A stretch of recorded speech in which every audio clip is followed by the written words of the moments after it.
আপনি বাড়িতে ভাত রান্না করেছেন, বাইরে থেকে কেউ এসে আপনার হাঁড়ি সমেত যদি তুলে নিয়ে যায়, আপনি মেনে নিতে পারবেন তো?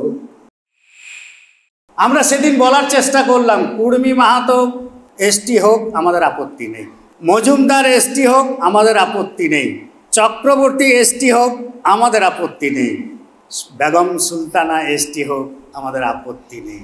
কিন্তু লুকুর কমিটি অনুযায়ী তুমি যদি এসটি না হতে পারো, তাহলে ওই সিধু কানু যেমন united forum of all Adivasi organization head office আমার বাড়ির নিচে, পশ্চিমবঙ্গ আদিবাসী কল্যাণ সমিতির সেন্ট্রাল কমিটির হেড অফিস আমার বাড়ির নিচে, আর হাওড়া জেলার জেলা কমিটির হেড অফিস আমার বাড়ির নিচে।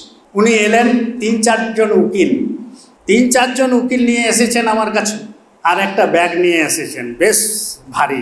আমার কাছে আসার পরে মাঝে মাঝে চেনটাকে টানছে, আবার বন্ধ করছে একজন উকিল।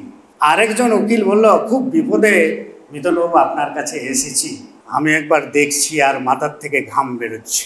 বলো 10 লাখ আছে এখানে, 10 লক্ষ টাকা আছে, আপনি যদি আরও চান আরও দিতে পারি। এই পরমব্রত বলে ছেলেটার যা কেস হয়েছে নন বেলেবল সেকশন, এটাকে উঠিয়ে দিন। Welcome back to Santhali thought. সম্মেলন মানে জমায়েত, সম্মেলন মানে হচ্ছে আলাপ আলোচনা, আর এই সম্মেলন মানে হচ্ছে পশ্চিমবঙ্গ আদিবাসী কল্যাণ সমিতির যে কার্যকলাপ, তার ভবিষ্যৎ নিরূপ বা ভবিষ্যতের দিক নির্দেশনা, এই নিয়েই হচ্ছে সম্মেলন। আপনার মধ্যে অনেক প্রশ্ন থাকতে পারে, সেই প্রশ্নগুলো আপনাদের কাছে আমাদের কাছে ছড়বেন, সেই প্রশ্নের উত্তর আমরা দেব, এবং এই আদান প্রদানের মধ্য দিয়ে আগামী দিনের যে কর্মসূচি, আগামী দিনের যে চিন্তাভাবনা, তার প্রতিফলন ঘটবে। এটাই হচ্ছে সম্মেলনের মুখ্য উদ্দেশ্য। এখন প্রশ্নটা হচ্ছে, আমরা কি বিষয় নিয়ে লড়াইটা করছি? আপনারা ইতিমধ্যে জেনেছেন ফেক সার্টিফিকেট। এই যে ফেক সার্টিফিকেট কি, অনেকের ধারণা ফেক সার্টিফিকেট আবার কি, এই আপনি মাথায় মাখেন না গলায় ঝোলান, তাদের একটা ধারণা তো হবে ফেক সার্টিফিকেট মানে কি। আসলে আমাদের এই ফেক সার্টিফিকেটটা ইংরেজি শব্দ, তো আমাদের কাছে একটু গম্ভীর লাগে। এটা সহজ কথা হচ্ছে ভুয়ো সার্টিফিকেট, তাই তো? আর সার্টিফিকেট মানে হচ্ছে একটা বিরাট ব্যাপার। যারা সাধারণ মানুষ, যারা একটুকু লেখাপড়ার বাইরে, তাদের কাছে এই সার্টিফিকেট শব্দটাও খুব গভীর, সুতরাং বুঝতে চায়। আপনি দেখবেন আমাদের প্রচুর দেখবেন এখন এই পশ্চিমবঙ্গ আদিবাসী কল্যাণ সমিতি সম্পর্কে অনেকের ওয়াকিবহাল, কিন্তু ওয়াকিবহাল হলেও দেখবেন গোটা পশ্চিমবঙ্গে 0.01% কাজ করছে। কেন বলুন তো? আসলে আমরা এমন একটা সম্প্রদায়ভুক্ত, আমাদের এটার থেকে বেশি শরীরটা বেশি নড়ে। কেন বলছি?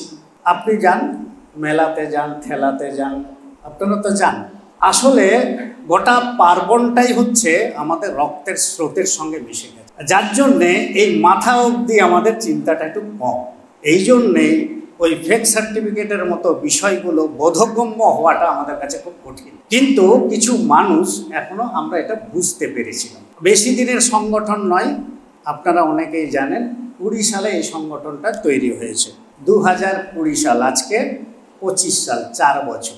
এই 4 বছরে এই পশ্চিমবঙ্গ আদিবাসী কল্যাণ সমিতির কোনো কাগজ কোনো জায়গায় যায়নি কেউ বলতে পারবে না। আমি দৃপ্ত কণ্ঠে বলতে পারি, এই পশ্চিমবঙ্গ আদিবাসী কল্যাণ সমিতির কাগজ সুদূর রাষ্ট্রপতি থেকে শুরু করে পঞ্চায়েত অফিস পর্যন্ত চলে গেছে।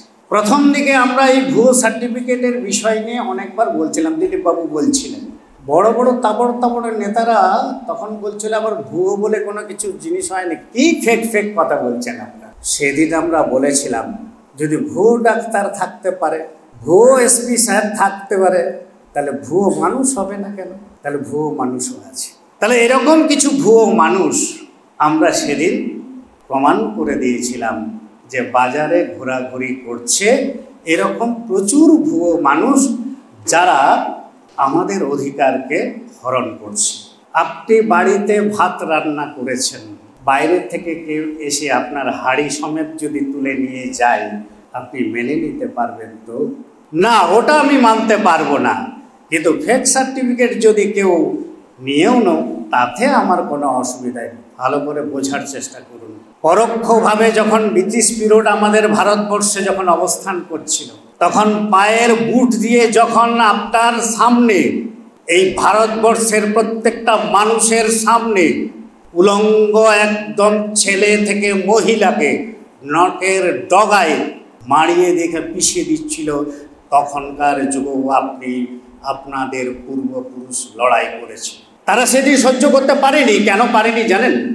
কারণ ওই রক্ত, ওই মানুষের ভাবনা, দৃষ্টিভঙ্গি, বিরোধিতা, কারণ আপনার অধিকার আপনাকে প্রতিষ্ঠা করতে হবে। এরকম আমাদের পশ্চিমবঙ্গে শুধু না, গোটা ভারতবর্ষে প্রায় 760-এর উপরে ভারতীয় আদিবাসী আছে। কিন্তু দুঃখের বিষয়, আমাদের আদিবাসী তকমা নেই। সম্মিলিত জাতিপুঞ্জ আপনারা অনেকেই জানেন যারা পলিটিক্যাল সায়েন্স পড়াশোনা করেন, সেখানে আমাদের আদিবাসী তকমা দেওয়া হয়নি। ভারতবর্ষে আমাদের তাবড় তাবড় তখনকার রাষ্ট্রীয় প্রধানরা বললেন, ভারতবর্ষে কোনো আদিবাসী নেই। কি আছে জানেন? তপশিলি উপজাতি আছে। সেই জন্যে আপনি তপশিলি উপজাতি হিসেবে আপনি সার্টিফিকেটটা পান। আর এই তপশিলি উপজাতি যারা বলে যে এই সার্টিফিকেট আর আমার কোনো দরকার নেই, আর কোথাও কোনো জায়গায় লেখা থাকে না যে আপনি সান্তাল, আপনি খাড়িয়া, আপনি ওরাং, আপনি ওটাং, আপনি ভূমিজ, এটা কোথাও লেখা থাকে না। একমাত্র আত্মপরিচয় হচ্ছে এই কাস্ট সার্টিফিকেট। তাহলে আপনার এই সার্টিফিকেটটা সাধারণ নয়, এটা আপনাকে বুঝতে হবে। এই সার্টিফিকেটের মাধ্যমেই আপনি লক্ষ্মী ভাণ্ডারে যান, আপনি লক্ষ্মীশ্রী বলুন, পথশ্রী বলুন, সব কিন্তু এর মূলে হচ্ছে সার্টিফিকেট। আপনার জমি বিক্রি হয় না এই কারণেই আপনার সার্টিফিকেটটা আছে। যেদিন আপনার সার্টিফিকেট থাকবে না, সেদিন আপনার জমি কিন্তু বিক্রি হয়ে যাবে জেনারেলের কাছে। এখনো পর্যন্ত আমাদের আইন আছে, আপনারা অনেকেই দেখবেন এসপিটি 1996-এর পেশা অ্যাক্ট, এর মাধ্যমে বলা আছে কোনো আদিবাসীদের জমি কোনো বাঙালিরা, মুসলমানরা, কোনো অজাতিরা মানে ও আদিবাসীরা কিনতে পারে না। যদি এরকম কোনো জায়গায় থাকে যে আপনার জমি নিয়ে নিয়েছে, আপনি আমাকে বলবেন, আমাদের সংগঠনের নেতাদের বলবেন, 3 দিন পরে আপনার জমি আপনার কাছেই চলে আসে। কিছুটা আইন আপনাকে জানতে হবে। তাহলে এরকম একটা পরিস্থিতিতে, এরকম একটা দাঁড়িয়ে আমরা সেদিন স্বপ্ন দেখেছিলাম যে আজকে যদি 100টার মধ্যে 6টা আদিবাসীদের হয়, সেখানে যদি সুলতানা, বেগম সুলতানা যদি চাকরিটা পেয়ে যায়, বিশ্বাস যদি চাকরিটা পেয়ে যায়, মজুমদার যদি চাকরিটা পেয়ে যায়, আর চক্রবর্তী যদি চাকরিটা পেয়ে যায়, সেদিন আপনি চাকরি পাবেন। তো আসলে ওই চাকরিটা যদি আপনি পেয়ে যান, তবেই আর্থিক সমস্যা আপনার সমাধান হবে। ওই চাকরিটার জন্যে, ওই সার্টিফিকেটের জোরে আমাদের এখনো পর্যন্ত মানুষের মতো বাঁচতে কিছুটা সাহায্য করে। যেদিন এই সার্টিফিকেট আপনার থাকবে না, সেদিন কিন্তু ওই আমাদের বাঙালির কাছে, ডাক্তারের কাছে দেখাতে হবে, ওই ইঞ্জিনিয়ারের কাছেই আমাদের যেতে হবে, বাঙালিদের কাছে, চক্রবর্তী, চ্যাটার্জির কাছে। তখন কি হবে? আপনি তো একটাও আদিবাসী ডাক্তার পাবেন না, একটাও আদিবাসী উকিল পাবেন না, কোনো আদিবাসী আপনি ইঞ্জিনিয়ার পাবেন না। তাহলে তো সেই আপনি ইংরেজ পিরিয়ডে যেমন গোলাম হয়ে রয়েছেন, গোলাম যেমন ছিল, ঠিক সেরকমই আমরাও গোলাম হয়ে যাব। সেই জন্য আমাদের বক্তব্যটা এটা পরিষ্কার, আমরা সবার সঙ্গে সমান তালে, সমান প্রতিনিধিত্ব সমাজ ব্যবস্থায় দাঁড়িয়ে আমাদের অধিকারটাকে আমরা প্রতিষ্ঠিত করতে চাই। আমাদের অধিকার কি? এটা আমাদের সাংবিধানিক অধিকার। এই সাংবিধানিক অধিকার অনেক আছে, তার মধ্যে পশ্চিমবঙ্গ আদিবাসী কল্যাণ সমিতি একটা অধিকার নিয়ে লড়াইটা করছে। আমাদের প্রথম দিকে আমরা যখন ভাবতাম যে এত সংগঠন আছে, 254টার উপরে আমাদের পশ্চিমবঙ্গে আদিবাসী সংগঠন আছে, আমরা তখন বলেছিলাম যে এই সংগঠনে আপনারা এত সংগঠন তৈরি করেছেন, তখন আমরা সংগঠন তৈরি করিনি। বলেছিলাম ফেক সার্টিফিকেট নিয়ে আপনারা লড়াইটা একটু করুন। নান অফ দেম, কেউ না, কোনো সংগঠন এই বিষয়টাকে রাখতে চায়নি। সেদিনই আমরা মনস্থির করেছিলাম, না, যদি এই সংগঠন কেউ না নেয়, এই দায়িত্ব যদি কেউ না নেয় কোনো সামাজিক সংগঠন, তাহলে আমাদের এই সংগঠনটা তৈরি করতে হবে।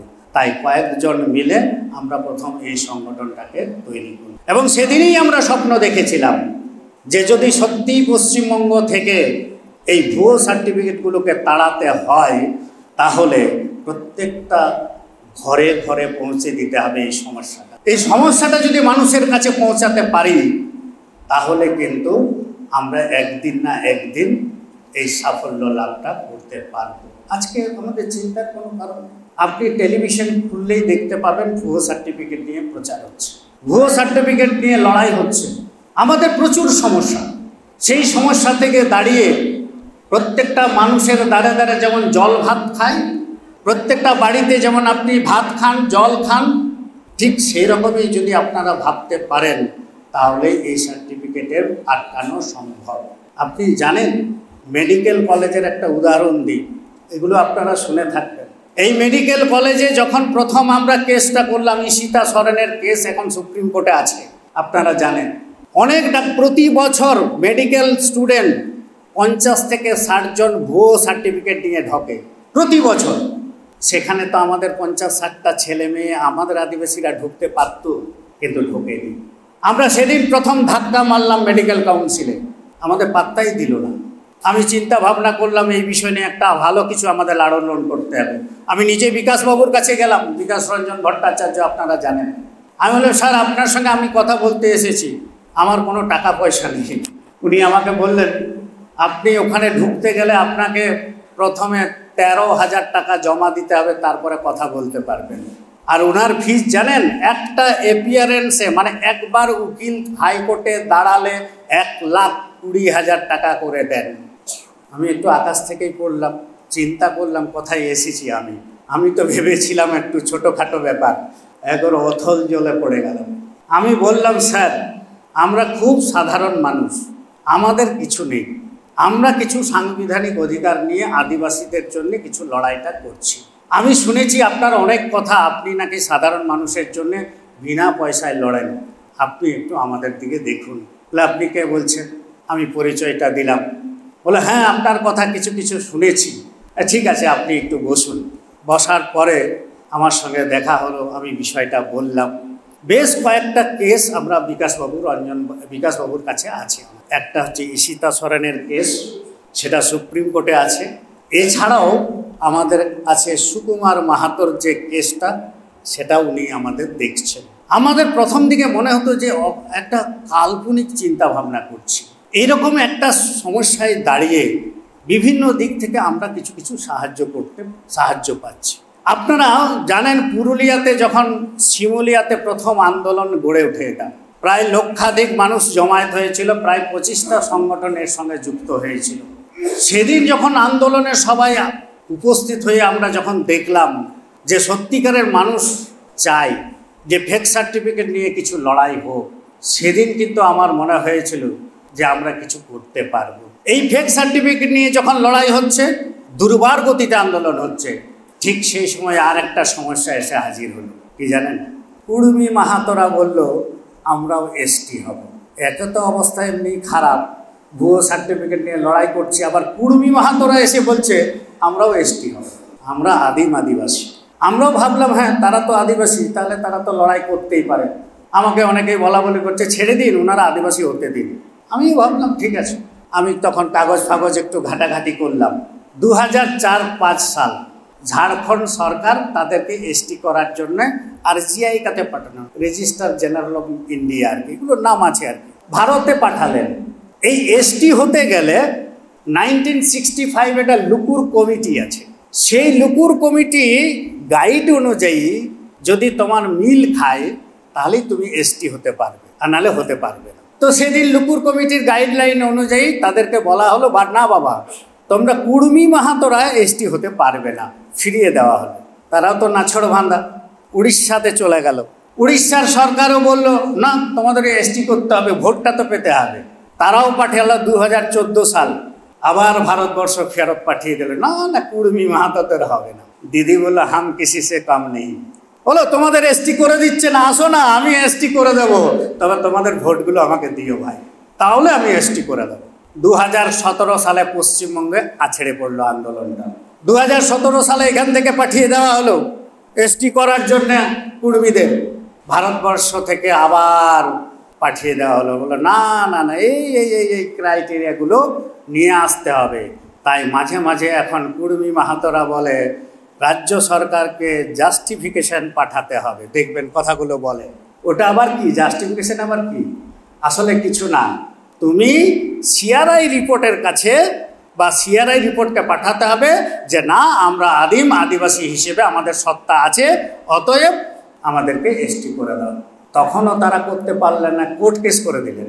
5 জুন 2023 সালে কোর্ট বলল তোমাদের যা ডকুমেন্টস, সেই ডকুমেন্টসে তোমাদের আমি এসটি করাতে পারবো। কেসটা ডিসপোজড হয়ে গেল। আমি দেখতে শুরু করলাম, আমার মতন আরও বেশ কয়েকজন নেতৃত্ব, কিছু একটা গোলমাল আছে।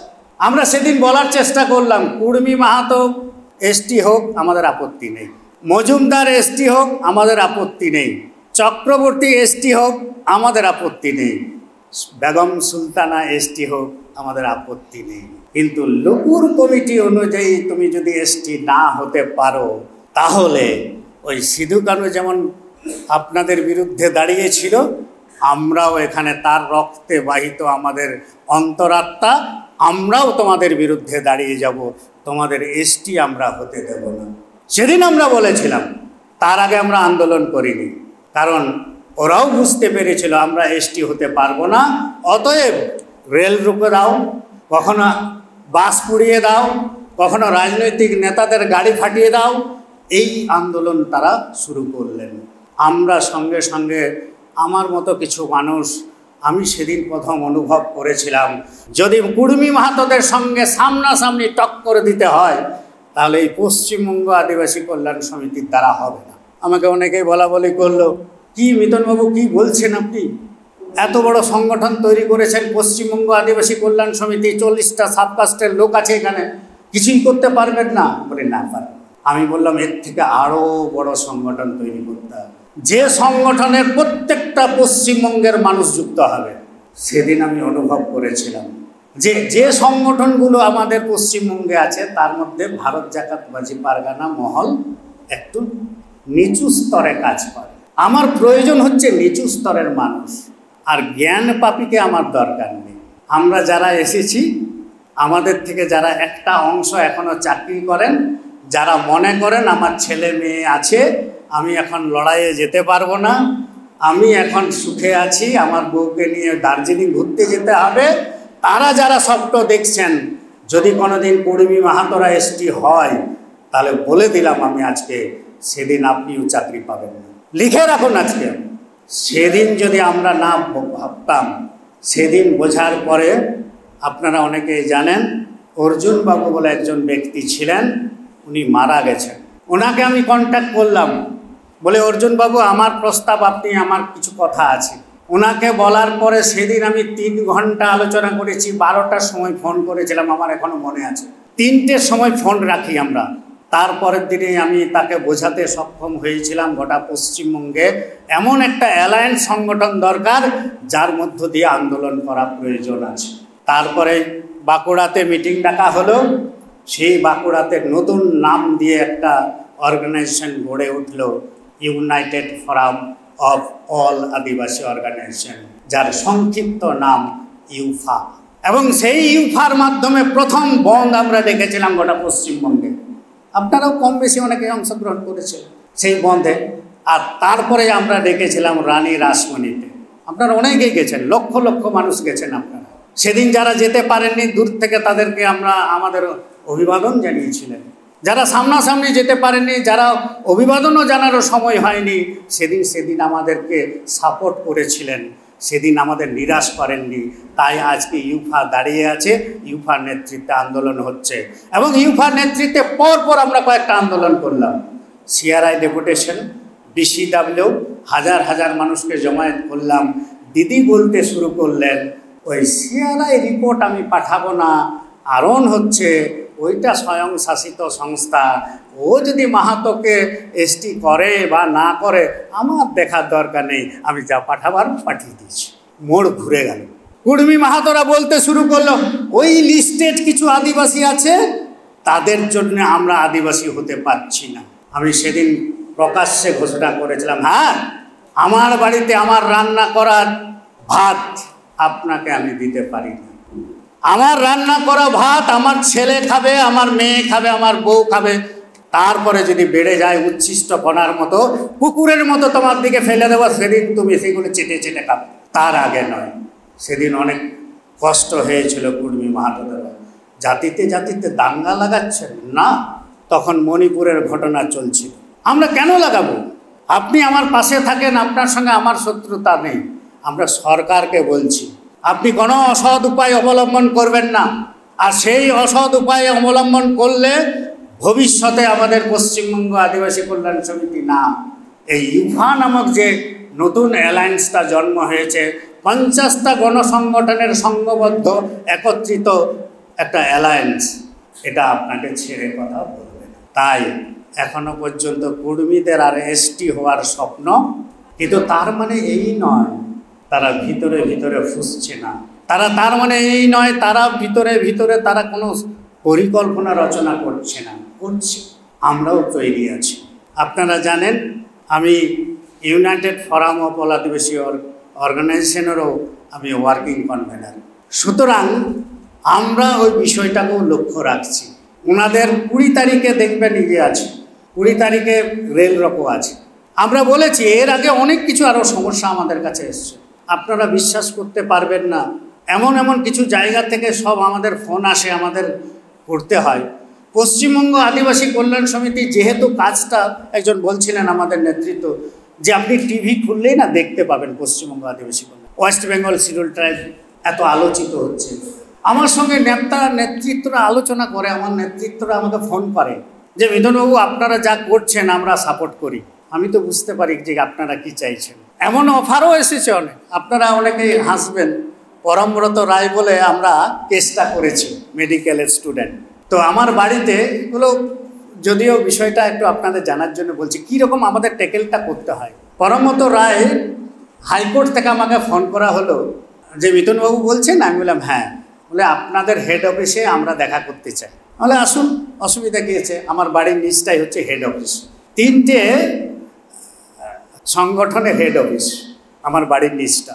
United forum of all Adivasi organization head office আমার বাড়ির নিচে, পশ্চিমবঙ্গ আদিবাসী কল্যাণ সমিতির সেন্ট্রাল কমিটির হেড অফিস আমার বাড়ির নিচে, আর হাওড়া জেলার জেলা কমিটির হেড অফিস আমার বাড়ির নিচে।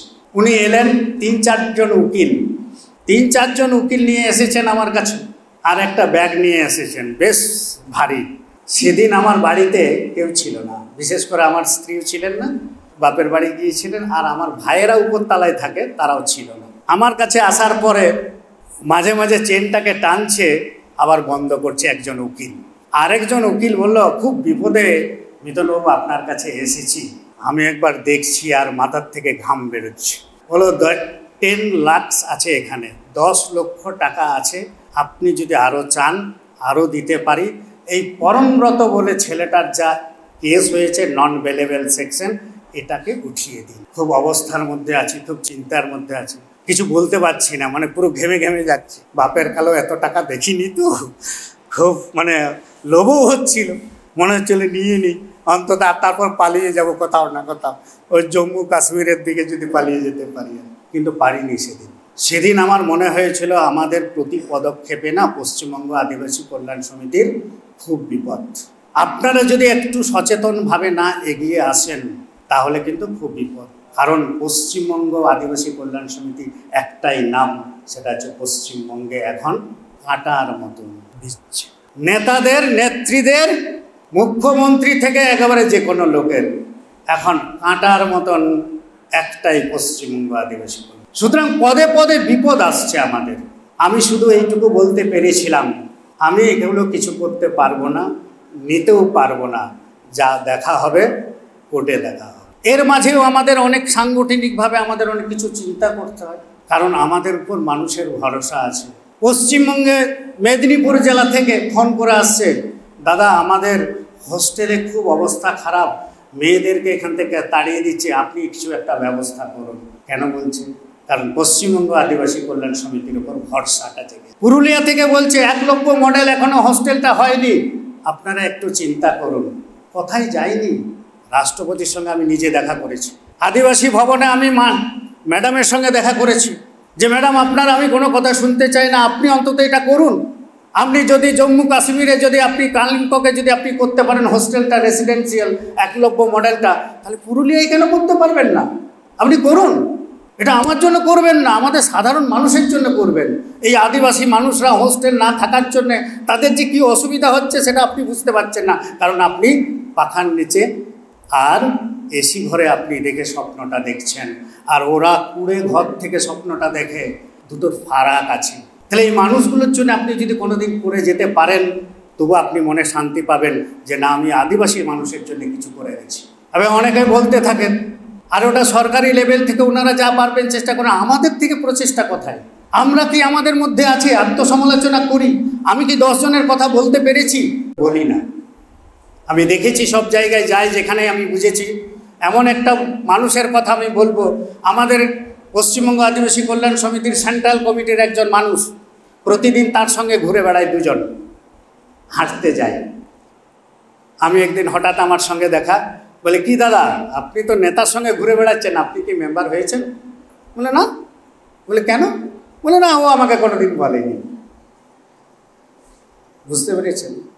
তাহলে আপনি আজকে শপথ নিন যে না, এই সংগঠনের জন্য যদি শ্রীবৃদ্ধি ঘটাতে হয়, মানুষ ম্যান পাওয়ার যদি দরকার হয়, আর মানুষকে যদি আনতে পারেন, তাহলে কি করবেন? আপনি প্রতিদিন 5 জনকে বলবেন না এই সংগঠনে আসুন। আপনাকে যদি কিছুই না পারেন, আমাদের মনোবলটাকে নষ্ট করবেন না, কারণ এই মনোবল নিয়েই, আত্মবিশ্বাস নিয়েই আমরা দুর্বার গতিতে এগিয়ে যাচ্ছি। আমাদের একটা স্বপ্ন আছে পশ্চিমবঙ্গ থেকে এই ধরনের দুর্নীতি যারা করছেন, পশ্চিমবঙ্গে এখনও যারা ভুয়ো সার্টিফিকেট নিয়ে চাকরি করছে, তাদেরকে বিতাড়ন করে আমাদের যে অধিকার আছে 6% সাংবিধানিক অধিকার, তাকে সুপ্রতিষ্ঠিত করার জন্যে আপনি আমাকে সাহায্য করবেন, তবেই তো। সুতরাং মানুষের চিন্তা ভাবনা, মানুষের অ্যাপ্লিকেবল, এটা এখনো পর্যন্ত শোনা যায়। পুরুলিয়া, বাঁকুড়া, মেদিনীপুর, মালদা থেকেও আমার কাছে চিঠি এসছে, বলে আমার ছেলেটা একটার জন্য চাকরি পায়নি। সেইটা হচ্ছে কোন? সুগত রাউত বলে একটা ছেলে চাকরি পেয়েছে। ও যদি না পেত তাহলে আমি পেয়ে যেতাম। কি তুমি কি? বলে আমি রমেশ মুর্মু নাম আমার। বুঝতে পারছেন? দক্ষিণ দিনাজপুর থেকে ফোন করে আমাকে বলছে এই ট্রেনিংয়ে স্যার যাবো, 17 তারিখে আছে তো? হ্যাঁ নিশ্চয়ই আসুন। আমার কেসটা মনে আছে তো স্যার? বলে কি? বলে আমি গ্রন্থাগারে চাকরিতে পরীক্ষা দিয়েছিলাম, আমার আগে 2 জন, একজন মাহাতো আর একজন বিশ্বাস চাকরি পেয়েছে, আপনি যদি একটু লড়াইটা করে দেন না, তাহলে আমি চাকরিটা পেয়ে যাই। কখন পশ্চিমবঙ্গ আদিবাসী কল্যাণ সমিতিকে মনে পড়ছে? যখন আপনি বিপদে পড়ছেন। তাহলে আগের থেকে জায়গাটা তৈরি করুন। আপনি যখন বিদ্যালয়ে পড়াশোনা করাচ্ছেন ছেলেকে, সেও কিন্তু সেই সম্মুখীনটা হচ্ছে। সেও যখন প্যানেল লিস্ট হচ্ছে, যখন ভর্তির জন্য প্যানেল লিস্ট হচ্ছে, সেখানে দেখবেন ও আদিবাসীদের নাম দেখা যাচ্ছে। প্রতিবাদ করতে শিখুন, কিছুই করতে হবে না, প্রতিবাদটা করতে হবে। আর শুধু ডকুমেন্টসটা আমাদের কাছে পাঠিয়ে দিন, খবরটা আমাদের কাছে পাঠিয়ে দিন, আমাদের যতটুকু করার আমরা সব করে দেব। কেউ কেউ বলে পশ্চিমবঙ্গ আদিবাসী কল্যাণ সমিতি প্রচুর টাকা, এখনও শুনি প্রচুর টাকা কল্যাণ সমিতির। আমরা নাকি এখান থেকে আসার জন্য আমরা নাকি টাকা পাই। বিশ্বাস করবেন না, আমি বন্দে ভারতে এসেছি, বন্দে ভারতে যাব, 2 জন এসেছি, 4000 টাকা আমার খরচা। কেউ দেখবে না, ওই পকেট থেকেই আমাকে দিতে হবে। আসলে আমি চাকরিটা পেয়েছি বলে, আর ওই একটা সার্টিফিকেট আবার গলায় ঝুলিয়েছে বলে।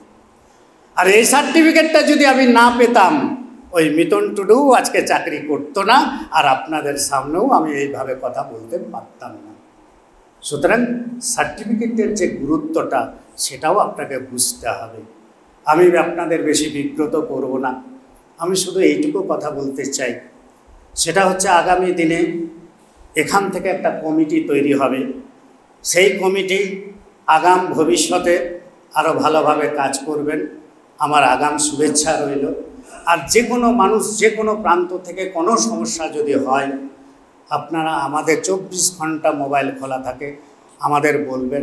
আমরা যতটুকু পারবো ডক্টর বি.আর. আম্বেদকরের কথা অনুযায়ী পে ব্যাক টু সোসাইটি, সমাজের জন্য কিছু দায়বদ্ধ আমাদের রয়েছে, সমাজের জন্য আমরা কিছু করতে চাই, এই মানসিকতাকে সামনে রেখে আপনাদের অকৃপণ ভালোবাসা আর আমাদের চিন্তা ভাবনা আরও ভবিষ্যতে পশ্চিমবঙ্গ আদিবাসী কল্যাণ সমিতির নেতৃত্বে এই ভুয়ো সার্টিফিকেট পশ্চিমবঙ্গ থেকে দূরীভূত হোক, এই আশা ভরসা রেখে সবাইকে অনেক অনেক অভিনন্দন, নমস্কার জানিয়ে আমি আমার কথা শেষ করছি। নমস্কার।